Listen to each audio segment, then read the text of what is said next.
Instituti i Gjeoshkencave në një parashikim të situatës meteorologjike ka bërë me dije se sot priten rreshje mesatare të shoqëruara me shtrëngata në qarqet Shkodër dhe Kukës, ndërkohë në qarqet e tjera priten rreshje të dobta.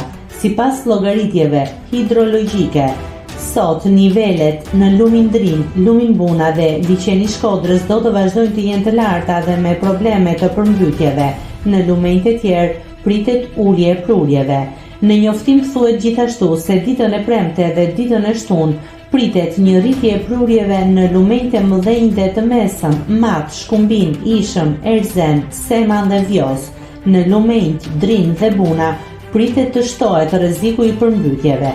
Sa i përket temperaturave, sot pritet të arrijë në Bregdet 6-15 gradë Celsius, në vendet e ulta 1-16 gradë Celsius dhe në vendet malore -1-11 gradë Celsius. Nëse klikoni mbi butonin subscribe, do t'ju shfaqen të gjitha publikimet tona. Ju ftoj t'i bëni subscribe kanalit, të pëlqeni videot dhe të lini komentin tuaj.